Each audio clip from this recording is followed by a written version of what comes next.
A ustedes, amigos que se interesan por los videos de En Perspectiva, los invitamos a sumarse como socios 3.0.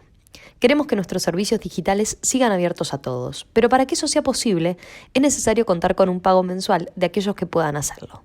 Más información en enperspectiva.net/socios. La semana pasada quedó desmantelada una organización criminal familiar apodada el Clan Figueroa, que había impuesto su autoridad en el complejo Quevedo, en la zona de Jardines del Hipódromo, desde el cual se dedicaba al narcotráfico y otros delitos. La Fiscalía de Estupefacientes solicitó la formalización de 4 personas indagadas, entre ellas la de una mujer líder del clan, por los delitos de negociación de estupefacientes y lavado de activos. La resolución abarca también a su pareja, un hombre al que se le tipificó tráfico de drogas, lavado de activos y tráfico interno de armas de fuego. Este miércoles, el gobierno desmanteló el muro perimetral con concertina que este clan había instalado en el complejo. Además, desmontó un sistema de videovigilancia de 36 cámaras que custodiaba el lugar y cerró un dúplex en el que funcionaba el almacén que operaba de pantalla para el negocio de venta de drogas. Las actuaciones no terminan acá. El Ministerio del Interior y la Fiscalía estiman necesario continuar investigando cómo esa familia llegó a armar esa estructura en ese sitio. Las preguntas son muchas a propósito de esto que ocurrió y de lo que se viene, y por eso es que hoy estamos otra vez con el sociólogo Gustavo Leal, director de Convivencia y Seguridad Ciudadana en el Ministerio del Interior. Leal, buen día, gracias por acompañarnos. Hola, muy buenos días, muchas gracias por la invitación. ¿Podemos empezar por un resumen? Porque este caso podría decirse insólito, ¿no? Es muy impactante. En síntesis, ¿qué fue lo que ustedes pudieron comprobar que pasaba en este complejo Quevedo? En síntesis, lo que se pudo comprobar es de que en el complejo de viviendas que fue inaugurado en el año 2015, que tenía 50 apartamentos y que la gente que vivía ahí había sido realojada por la Intendencia de Montevideo y provenían todos de lo que se denomina el asentamiento Siete Manzanas. Sí, recordemos que el asentamiento Siete Manzanas era ese que estaba casi enfrente a la entrada del hipódromo de Baroñas, ¿no? Sí. Aquel que después de una serie de trámites, de muchas demoras, se desmontó para que pudiera construirse la doble vía, ¿no?, de Larrañaga, de la avenida Larrañaga, para que llegara efectivamente hasta el hipódromo. Exactamente. La avenida Larrañaga quedó inconclusa hace muchísimos años, decenas de años, y quedaron 7 manzanas para conectar justamente lo que quedaba de Larrañaga hacia el hipódromo. En esas 7 manzanas de la calle que quedó inconclusa se fue generando un asentamiento que llegó a tener 400 familias. Para abrir la calle lo que se hizo fue realojar 181 familias en 6 complejos habitacionales. Uno de ellos es este. Bueno, bien. Y en este complejo... En este complejo lo que se comprobó... El complejo Quevedo. Que se creó en el año 2015, o sea que llevaba 3 años, tiene 3 años de existencia. ¿Ahí qué fue lo que ustedes detectaron? Ahí lo que se detectó que había un clan familiar, es decir, una familia con algunos parientes y allegados y colaboradores que habían tomado el control de ese complejo y habían instalado en el centro del complejo un lugar de venta de drogas a gran escala y además de fraccionamiento de droga que iba hacia otros lugares. ¿De qué drogas estamos hablando? Estamos hablando de cocaína, de marihuana y pasta base. Y para hacer esa operativa, ellos lo que hicieron fue gradualmente tomar el control del complejo, que consistía, en primer lugar, en un sistema de cercado con niveles de seguridad muy altos. Construyeron un muro que lo financiaron ellos, lo enrejaron y después pusieron un doble cerco de concertina con alambre de púa, elevaron los muros que ese complejo tenía y que había sido entregado por la Intendencia, colocaron un sistema de videovigilancia interno dentro del complejo y hacia afuera. Tenían 36 cámaras que estaban colocadas en los muros perimetrales y dentro de cada uno de las partes comunes del complejo. Se apoderaron de el funcionamiento y de las llaves de todos los ductos del edificio y controlaban ellos esos ductos. ¿Ductos de qué tipo? Son apartamentos que son dúplex, planta alta y planta baja, y los caños de evacuación de aguas de los apartamentos de arriba bajan a través de ductos, y ellos lo que hicieron fue ponerle puertas a esos ductos que vendrían, para que el oyente entienda, eso queda entre apartamento y apartamento, quedaba un espacio por donde bajaban los caños, y ellos lo cerraron y pasó a ser eso una especie de locker, por así decirlo, donde estaban los caños de agua que venían de arriba. Ellos lo cerraron y se quedaron ellos con la llave. Y si algún vecino tenía algún problema en la cañería, tenía que pedirle a ellos, porque ellos manejaban las 14 llaves de los 14 ductos que cerraron, y en esos lugares era donde guardaban las cosas. Pero además de eso, ellos instalaron un sistema de vigilancia en el portón. Obligaban a los vecinos a comprar el control remoto del portón de seguridad, y lo cambiaban, cada un mes lo cambiaban las claves. Cambiaban las llaves periódicamente de los 2 portones laterales que había. Ahí había permanentemente las 24 horas gente. Ellos se habían hecho de un apartamento, que era el apartamento número 2, que está al frente del edificio, y desde ahí habían puesto un puesto de vigilancia. Había gente permanentemente. Incluso había un sillón que estaba puesto hacia afuera, y donde ellos estaban permanentemente, y si alguien entraba, ellos autorizaban o no. ¿Por qué? Porque para ingresar al lugar donde se vendía la droga, había que ingresar por una calle interna, y ingresaban muchas veces taxis o autos, algunos de alta gama, a ir a comprar ahí. ¿Habían usurpado además algunos de los apartamentos? Sí, claro. La familia le habían entregado un apartamento que es un dúplex de 3 dormitorios, y ese apartamento era el apartamento número 21 de ese complejo. En ese apartamento, que estaba entregado a estas personas, ellos lo abandonaron apenas se lo entregaron al poquito tiempo, y se hicieron de otro apartamento. Entonces ese apartamento que le entregaron a ellos lo convirtieron en una boca, en el lugar de venta. Ahí, en ese apartamento, que repito, era un dúplex, tenían 4 cámaras de videovigilancia interna que la supervisaban desde el apartamento que se habían quedado ellos, que era el número 4 ahora. La supervisaban porque tenían empleados en la venta. Entonces tenían cámaras, tenían 4 cámaras, una de ellas que ellos vendían a través de la ventana, habían enrejado la puerta y habían enrejado la ventana, vendían a través de la ventana del apartamento. Arriba de esa ventana había una cámara que supervisaba, como si fuera un supermercado que controla los cajeros con cámaras de seguridad. Bueno, era lo mismo. En definitiva, ¿cuántas viviendas habían usurpado? ¿A cuántas familias habían echado? Ellos directamente se hicieron para el uso de la organización de 5 apartamentos, y después expulsaron a otros 4 más para poner allegados. Esos 5 apartamentos son La Boca, que era el apartamento número 21, el lugar donde vivían ellos, es el segundo. El tercero es un almacén que instalaron ahí adentro, que era parte de lo que era un elemento importante para el tema del lavado y la justificación del dinero. El cuarto era el apartamento que estaba adelante, donde estaba el jefe de seguridad permanentemente, estaban armados y eran los que habilitaban o no el ingreso. Ese jefe de seguridad era el suegro de la señora, es decir, era el padre del esposo de la señora. Los 3 estaban privados de su libertad, porque había armas además en ese apartamento, y había un quinto apartamento, que lo tenían para alguno de los parientes más cercanos. Es una historia espeluznante, ¿no? Terrible. Como de película, como de novela. Del Uruguay real. Claro, ahí está. En principio cuesta creer que algo así ocurra en nuestro país y tan cerca del centro, entre comillas, ¿no? Estamos hablando de una zona muy populosa, una zona densamente habitada, esa de las cercanías del hipódromo, etcétera. Entonces, por las dudas, surgen algunas preguntas de aclaración. El miércoles, cuando ingresó al lugar la maquinaria de la Intendencia de Montevideo con escolta de la policía a demoler el muro perimetral, varios vecinos protestaron y argumentaron que en realidad el muro era una iniciativa de los habitantes del complejo, que ellos la habían impulsado para protección, en fin, para seguridad. ¿Qué responden ustedes? Que mienten.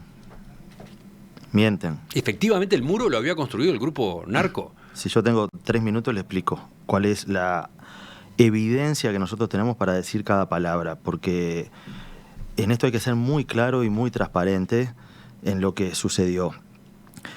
En primer lugar, en la declaración en la Fiscalía, los integrantes de este clan reconocieron de que el muro lo habían financiado ellos como un aporte porque entendían que no tenían seguridad y porque decían de que en ese lugar había habido algunas dificultades porque habían una vez robado un auto y lo habían dejado adentro del complejo y la policía había ingresado. Ese era el argumento. Y reconocieron que lo habían hecho ellos. Pero además de reconocerlo, hay mucha evidencia, porque la hormigonera, los hierros y las herramientas con las cuales se construyó ese complejo estaban dentro de la boca del apartamento 21, que oficiaba como lugar de venta de drogas y además de fraccionamiento de drogas. Porque en ese lugar se encontraron además miguelitos, se encontraron máscaras, balanzas de precisión, etcétera, etcétera. Y además, como se confiscaron los DVRs de las cámaras, hay mucha evidencia de que eso existía allá adentro, porque ellos se autofilmaron y no tuvieron tiempo de eliminar esa evidencia. En segundo lugar, la gente que estuvo en la televisión, yo estaba ahí. Ellos reclamaban de que el muro no se podía tirar porque era un tema de seguridad para ellos y que lo habían pago. Y yo les dije, bueno, muéstrenme en primer lugar el permiso de la Intendencia, porque esto fue una orden de la Intendencia de eliminar el muro. Y yo quiero aclarar, quien hizo la denuncia sobre esta situación fue la Intendencia de Montevideo. Fue la que denunció a la policía la situación. Sí, a mí me quedan varias preguntas después a propósito de los tiempos, ¿no? Bien. A propósito de fechas, etcétera, pero sigamos con esta respuesta. Pero estábamos hablando del muro y ahora vamos a ese otro tiempo de cómo fue... Pero entonces, lo del muro, ustedes dicen, no hay duda. No hay duda, porque además, 2 cosas más. Para el que vio la televisión, yo ayer tuve la oportunidad de verlo en un canal, que es el Canal 12, la filmación no lo había visto. Una de las personas que salió a protestar y que puso la cara en la televisión de que la habían desalojado, que reclamaba el muro, era una de las personas que había sido procesada 2 días antes por usurpación. Esa señora que había sido procesada por usurpación firmó un acuerdo frente al juez reconociendo que había usurpado. Y resulta... O sea, se había beneficiado de una de las viviendas que el grupo narco había confiscado, entre comillas, por la fuerza, expulsando a la familia original. Exactamente. Y ella terminó reconociendo el delito y el domingo fue obligada a entregar las llaves. Ajá. ¿Qué pasó? Que se instaló en los espacios, armó un campamento en los espacios comunes del complejo, y cuando yo llegué, yo le dije, señora, usted acá no puede estar. Y ella fue la primera que fue a la televisión a reclamar por el tema del muro. Pero resulta que los otros que fueron a reclamar por el tema del muro, mientras estaban hablando frente a la televisión, el muro se empezó a tirar. Y entonces, en uno de los apartamentos que había que desalojar, había parte de la familia de este clan, y resultó que los que le hicieron la mudanza a la gente del clan que se tuvo que ir, los que quedaban y que no fueron a prisión, más que nada los hijos, fueron las mismas personas que pusieron la cara frente a la televisión, y después la televisión registró que cuando se fueron en el camión, se subieron varios de los hombres que hicieron esa mudanza y hacían señales como que le disparaban al camarógrafo, alentando en una lógica de barra brava, pero amenazando con las manos, así como si tuvieran un arma. Esa es la lógica. Entonces, no hay que confundirse con las mentiras. Esta gente miente. Pero a ver, para terminar de entender, en ese complejo, ¿cuántos apartamentos son? 50. Ahí podemos decir que había 3 tipos de familias, ¿no? 3 tipos de habitantes. Uno, los narcos. 2, los que se habían beneficiado de viviendas usurpadas por este grupo criminal. 3, las familias, entre comillas, inocentes, los que simplemente habían ido a vivir allí como parte del realojo que en su momento dispuso la Intendencia de Montevideo. Que son la mayoría. Ahí está. Estos últimos, los no vinculados al grupo narco, que habían tenido que comprar ese control remoto para poder entrar y salir. ¿Cómo vivían? Quiero decir, ¿cuál era la situación de ellos? ¿Cómo era que no denunciaban? ¿Por cuánto tiempo era sostenible una situación así donde la mayoría del complejo estaba sometida por este grupo?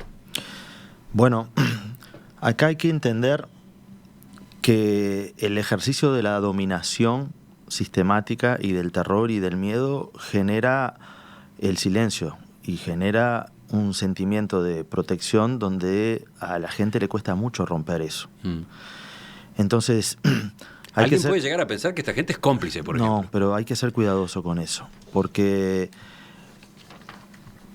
en ese lugar hubo un homicidio que este grupo intentó cubrir. En ese homicidio se generó una situación muy particular donde no se dejó ingresar a la ambulancia en su momento, corrieron el cuerpo del lugar, fue toda una situación muy compleja y este grupo ejercía un control y un dominio de señorío feudal. Lo que había ahí era eso, y esos procesos de dominación están basados en el miedo y en la amenaza sistemática. Entiendo. Y a las personas les cuesta muchas veces cuando hay una presencia de no confianza en las instituciones, porque en el trasfondo lo que hay es eso, hay una no confianza en la respuesta de las instituciones, denunciarlo. ¿Y sabe por qué? Porque esta señora, que era la jefa del clan, ya había sido procesada con prisión, ya había sido procesada por narcotráfico 3 veces. 3 veces. Las 3 veces quedó libre. Ahí estamos hablando de otro capítulo, ¿no? Porque la declararon las fallas de la institucionalidad en el manejo de estas situaciones. Claro, la declararon inimputable porque decían de que ella no entendía. Es más, en el juicio que yo estaba, el juez casi se muere porque bendita paciencia tuvo el juez, porque ella decía, yo no entiendo lo que me está diciendo, porque yo soy incapaz. Porque ya la habían declarado inimputable 3 veces. Entonces la gente conocía esa situación y por lo tanto denunciar a una persona que había pasado esto y que tenía ese nivel de impunidad no era fácil. Hay que ser muy valiente para vivir en ese lugar. La última pregunta en este terreno sería, ¿cómo este grupo narco podía pensar que, bien, imponiendo el terror, amedrentando a la mayoría de vecinos de ese complejo, igual esa situación no iba a saltar nunca? ¿Cómo es que podían pensar que eso era para siempre, que no iban a terminar siendo en algún momento detenidos, procesados, etcétera, ¿no? Bueno, yo creo que hay una lógica de la violencia que hace que estos grupos criminales se vayan cebando, como quien dice. Están pasados. Y asumen, porque además tienen abogados que les pagan muy bien para que los defiendan. Porque yo quiero decirle que el mismo abogado que defendió a esta gente es el abogado de los chingas. Es el mismo. Casualmente. No es casual, porque y utilizan las mismas estrategias de defensa. Porque al hijo de la señora Mónica Sosa, que ayer fue condenada, lo declararon inimputable también cuando mató al abuelo. Aclaremos, el caso de los chingas tiene que ver con los Palomares en Casaballe, ¿no? Pero tienen el mismo abogado. ¿No? Entonces, cuando hay una sensación de impunidad, porque esta persona la jefa del clan, tenía un procesamiento en el 2008, que había quedado exenta de prisión, hubo uno en el 2010 y uno en el 2012. Y la gente conoce y sabía, porque esa gente vivía antes toda junta en ese mismo asentamiento. Y ahí se conoce todo el mundo. Y sabían que tenía una especie de salvoconducto que nadie entendía cómo, pero quedaba libre. Y bueno, y entonces no es tan sencillo. Es ahí donde yo creo que, por suerte, la Fiscalía hizo una investigación y la fiscal Ferrero llevó adelante una investigación muy minuciosa y muy contundente y tuvo la capacidad de demostrar en el juicio, que es público, fue un debate intenso, porque el abogado quería, por ejemplo, primero instaló la idea esta de que había que hacer un peritaje, porque esta señora ya tenía antecedentes, como cobraba una pensión, tenía antecedentes de que era inimputable. Y después argumentó que no podía ir a prisión porque estaba amamantando un niño. Y la fiscal le dijo, bueno, pero amamantando un niño había instalado una boca de droga. Entonces, no corre eso. Y ahí el juez aceptó de que no era un razonamiento válido el que estaban haciendo, y bueno, terminaron presos como tenían que haber estado muchísimo antes. Quedó desmantelada en estos días una organización criminal familiar apodada el Clan Figueroa, que había impuesto su autoridad en el complejo Quevedo, en la zona de jardines del hipódromo, desde el cual se dedicaba al narcotráfico y otros delitos. Estamos conociendo la historia, estamos conociendo cómo se había dado este proceso, estamos conociendo las actuaciones del Ministerio del Interior y la Intendencia que llevaron, junto con la Fiscalía, a esa desarticulación. Estamos con el sociólogo Gustavo Leal, director de Convivencia y Seguridad Ciudadana en el Ministerio del Interior. Leal, bueno, estuve revisando los mensajes de los oyentes y, claro, efectivamente van por el lado que yo le decía, ¿no? Como resume uno de ellos, Osvaldo, el estupor, el asombro se justifican, es un submundo inimaginable para el ciudadano normal y es el huevo de la serpiente. Allí nacen, ahí están algunas de las causas de la inseguridad. Por suerte se está reaccionando, nunca es tarde, dice en este caso este mensaje.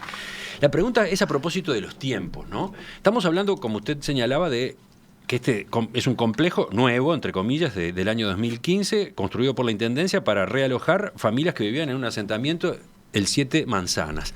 Pero en ese complejo resulta que hay un grupo de familias, un clan, que se hace fuerte, dedicado al narcotráfico, toman el control de ese predio y por supuesto imponen su autoridad, se colocan al margen del Estado, aterrorizan a la población inocente. ¿Cómo pudo ocurrir esto sin que se reaccionara? La denuncia de la Intendencia es del mes de septiembre. Sí. Hace un mes. 13 de septiembre. ¿Cuánto hace que existía esto? ¿La policía de la zona no lo percibió? ¿La propia Intendencia? No sé, ¿el Ministerio de Desarrollo Social que tiene planes para esa población? Mire, yo creo que es una pregunta que también nosotros nos hicimos cuando la Intendencia presentó la denuncia. Y ahí lo que pasa es que creo que hay que entender cómo funciona el mundo criminal y la lógica de dominación, porque a veces es fácil desde cualquier lugar decir, bueno, sí, acá todo el mundo lo sabe y ¿por qué no lo hicieron antes? Pero todo el mundo lo sabe, en ese lugar era Fuente Ovejuna, ¿no? Fuente Ovejuna lo hizo. ¿Quién lo hizo? Fuente Ovejuna, pero ¿y quién? ¿Y cómo? Yo tengo bastante experiencia de lidiar con estas circunstancias porque me tocó a mí personalmente con un equipo convencer a las víctimas de desalojo masivo y de usurpación en Los Palomares a que denunciaran. Y yo lo he contado, los desalojos masivos armados comenzaron en el mes de septiembre y nosotros nos enteramos al otro día, porque muchas de esas familias fueron a la escuela o fueron al centro de salud a pedir el pase, a decir que se iban del lugar, a ver cómo se podían seguir atendiendo en otra policlínica. En ese caso está hablando de Los Palomares, el año pasado. El año pasado. Septiembre del año pasado. Exactamente. Y la gente no quería hacer la denuncia. Y si no hay denuncia, no hay delito. Y en este caso también denuncia de las amenaza, denuncias habían aparecido antes de septiembre pasado. Los vecinos ahí comenzaron a hablar a partir de que se contactaron directamente con el Ministerio del Interior y nosotros hicimos llegar algunos mensajes a los vecinos a través de un sistema que tenemos para plantearle de que la acción que se había llevado adelante en Los Palomares había dado garantías a los vecinos para que si existían situaciones similares, sin decir de que ya había un conocimiento de que eso estaba pasando, pero para habilitar la posibilidad de que la gente denunciara. O sea, lo que ustedes les estaban diciendo a esos vecinos era Hay una nueva era. Exacto. Hay una nueva era. Y hay un nuevo formato. Hay una nueva era. Sí. Claro, hay por un supuesto, énfasis distinto y la gente lo vio. La pregunta es por qué demoró tanto esto, ¿no? Pero no sé si usted tiene respuesta para eso. Bueno, lo que pasa es que ¿Por qué demoró tanto esta nueva era? ¿Por qué recién entre fines de 2017 y 2018 se comienza a actuar con firmeza? Porque hay un giro del mundo criminal que nosotros tenemos que tenerlo en cuenta y se está reaccionando a eso. Yo sé que hay gente que es crítica y que está enojada con los temas de la seguridad, y yo lo entiendo, porque hay cosas que son intolerables. Pero también hay que tener en cuenta que nosotros tenemos una ecuación de seguridad donde hay fenómenos que aún no se han instalado, pero que son parte de una dinámica del conflicto y de la dinámica del delito. El control territorial es algo que en el Uruguay no se ha instalado, como sí existe en ciudades muy cercanas, como la ciudad de Rosario en Argentina o en Brasil, donde hace años que hay sectores enormes donde van a vacacionar los uruguayos, que pasamos bárbaro en alguna de las playas, pero miramos arriba del Morro de Río de Janeiro, sabemos que ahí no entra nadie, bueno, y ahí ese descontrol se asumió hace muchos años. Usted dice el control territorial no se ha desarrollado en Uruguay. Bueno, estamos teniendo ejemplos de que sí. Bueno, los Palomares, este complejo Quevedo. Pero son ¿Y cuántos más? Está bien, pero seguramente unos cuantos más. Esos son intentos de control territorial que se abortaron, porque lo que pasó en los Palomares empezó en septiembre y en diciembre, la mayor parte de ellos quedaron presos y a partir de ahí se desató todo un mecanismo de investigación que todavía sigue y de acción. En el complejo Quevedo, la denuncia fue el 13 de septiembre. 13 de septiembre. Eso está en la... Ahora como los juicios y los alegatos son públicos, la Fiscalía publicó la acusación fiscal que hizo Mónica Ferrero. Es muy contundente. Y ahí hay un relato de esto que yo estoy contando. También. Entonces creo que hay que celebrar que las cosas se hacen. Sí, eso sin duda, pero y de también... que no se va a admitir este tipo de procesos, porque para que haya este tipo de procesos tiene que haber tres cosas. Uno, la decisión de un grupo criminal, que esa decisión es una decisión que no la controla el Estado. Que usted tenga la decisión de hacer determinados tipos de cosas es su responsabilidad. Mi responsabilidad es de que si usted intenta eso, yo tenga la capacidad de investigación suficiente para generar evidencia y mandarlo a la cárcel. Y eso es lo que hemos hecho. Sí, entonces, pero la responsabilidad del Estado es que no exista campo fértil para esas acciones. Exactamente. Y de algún modo puede decirse que había campo fértil. Mi pregunta es, esto supongo que en lo que llamamos nueva era, lo que yo recién denominaba nueva era, hay una autocrítica general en distintas dependencias del Estado. Pregunto, ¿no había por lo menos ingenuidad en determinadas políticas sociales? Me refiero al Mides, me refiero incluso a la Intendencia de Montevideo. Esta familia, la líder del clan, fue una de las trasladadas desde el asentamiento Siete Manzanas. Sí. Y ya tenían antecedentes por narcotráfico. No sé si tenían el poderío que terminaron teniendo, pero ya tenían antecedentes. Sí, tenía 3 procesamientos. Sin embargo, recibieron una vivienda sin ningún inconveniente. Y sin embargo, la justicia la declaró inimputable. Y sin embargo, cuando se hizo el registro, porque yo lo leí con detenimiento, porque cada cosa que yo soy una persona que cuando hablo tengo bastante evidencias antes y me cuido bastante de las cosas que digo, pero no me van a agarrar mal parado cuando un vecino diga este muro lo construí yo o esta tal cosa, yo le voy a responder.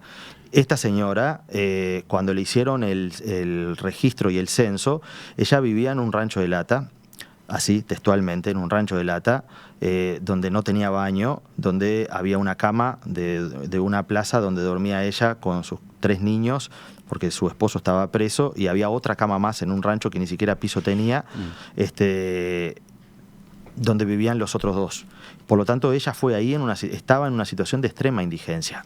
Pero se reconvirtieron, porque el otro día se confiscó, entre las cosas que se confiscó, fue un Suzuki Vitara, que era de ellos, estaba a nombre de ellos, y lo habían comprado en el mes de mayo por $18.000. Pero además tenían otro auto que había sido confiscado unas semanas atrás porque había participado de un tiroteo. Bueno, ¿y esa gente recibía asistencia del Mides, por ejemplo?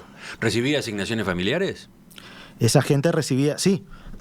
Ellos tienen una asignación familiar En primer lugar, ella logró de alguna manera tener una pensión por invalidez, que es la que justificó después frente a la justicia, y la justicia y los peritos judiciales asumieron que esa invalidez era una invalidez mental, pero en realidad no era una invalidez mental.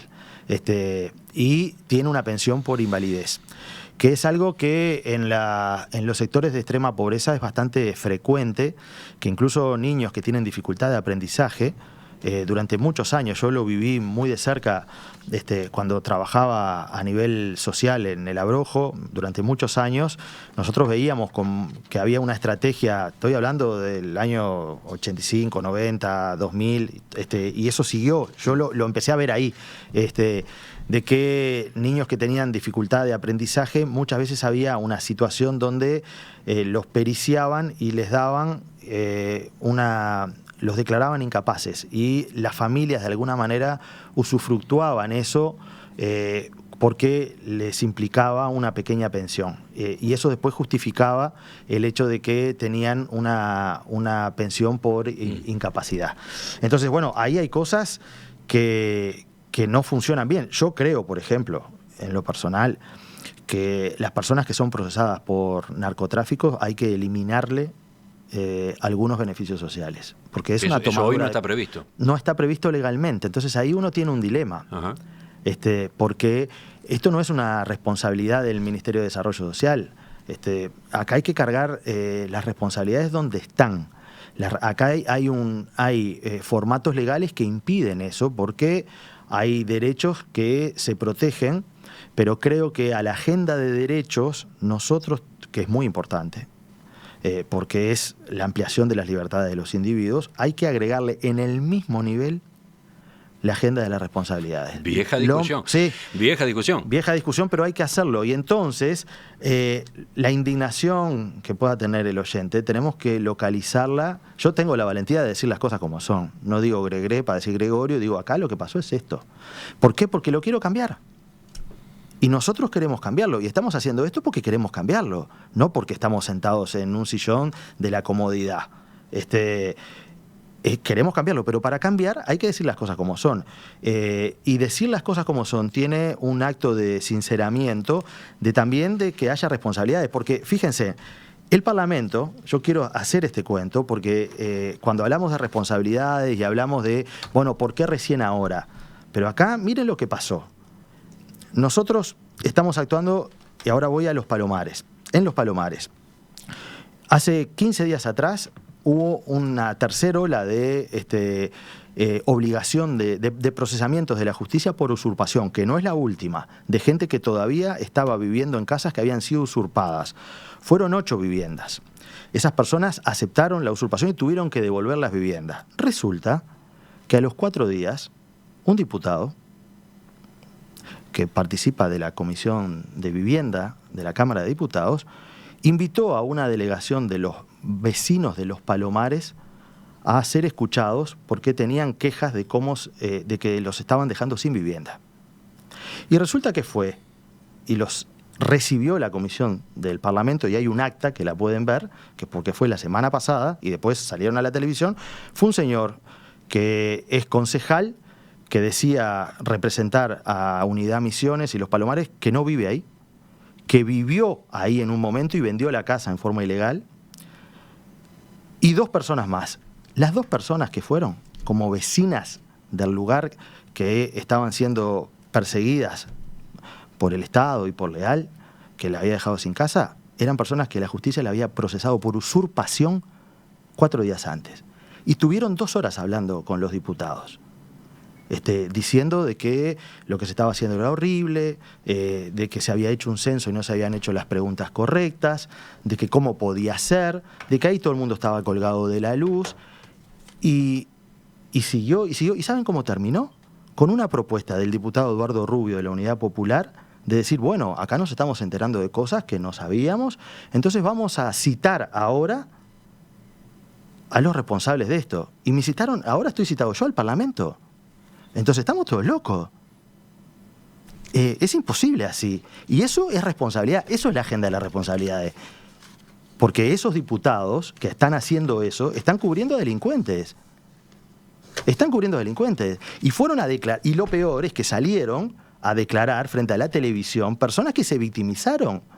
Y yo cuando lo vi dije, pero esta señora que fue a declarar y que está en el acta, porque además lo más lindo de todo es la sinceridad brutal de esto, porque en el acta la señora dice, yo vivo en Los Palomares, bueno, es verdad, a mí me procesaron, pero bueno, ahí por luz y agua podrían procesar a mucha gente, pero es cierto que yo, al final dice, yo, punto suspensivo, sí, a mí me procesaron por usurpación, pero estuvo mal.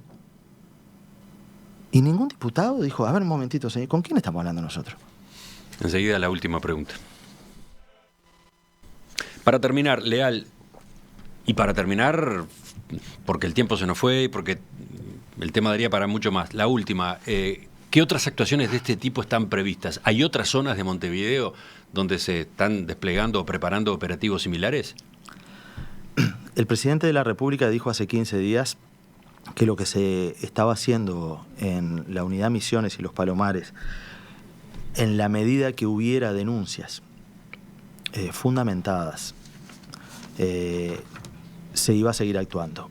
El Ministerio del Interior estableció un canal estricto y donde hay un sistema donde las personas pueden ir directamente a la sede del Ministerio del Interior a plantear este tipo de situaciones si es que existen. También hay que ser muy cuidadoso en esto porque a veces hay situaciones de conflicto familiar o de conflicto adentro de un barrio que alguna gente las quiere hacer pasar por este tipo de cosas. Entonces hay que ser cuidadoso y hay que investigar mucho antes de hacer una acusación, porque cuando nosotros el otro día, la fiscal en realidad, Ferrero, que fue la que dirige la investigación, da las órdenes de allanamiento, eso fue quirúrgico. Todas las órdenes de allanamiento fueron con detenidos y se encontraron armas, se encontró drogas y están todos procesados. Entonces, para llegar a hacer eso hay que tener mucha información. Entonces, la respuesta es la que dio el presidente, que es el que manda junto con el ministro este tipo de actuaciones. Yo soy un simple funcionario que está trabajando en un equipo. Pero en la medida que existan evidencias de que hay situaciones de este tipo, evidentemente se va a seguir porque, repito, hay alguna gente que podrá decir ¿por qué no se hizo antes? Yo celebro que lo estamos haciendo ahora y lo estamos haciendo en forma eficiente, porque sería muy fácil hacer un operativo para la televisión y que después la gente entrara por una puerta y saliera por la otra. Entonces, bueno, hay que colaborar. Los ciudadanos tenemos que comprometernos y todos tenemos que ubicar qué es lo que queremos defender. Cuando en un parlamento van a declarar personas que se presentan como vecinos afectados y los parlamentarios ni siquiera chequean que están hablando con procesados por usurpación y con delincuentes, la verdad que a mí me preocupa. Gustavo Leal, sociólogo, director de Convivencia y Seguridad Ciudadana en el Ministerio del Interior. Gracias por acompañarnos esta mañana. Muchas gracias a ustedes. Nosotros continuamos en Perspectiva. Nos instalamos ya en el ambiente de la Feria Internacional del Libro con las entrevistas que vienen y luego, después, a partir de las 10 de la mañana, en Fonoplatea, la mesa de los viernes, allí en el atrio de la Intendencia de Montevideo.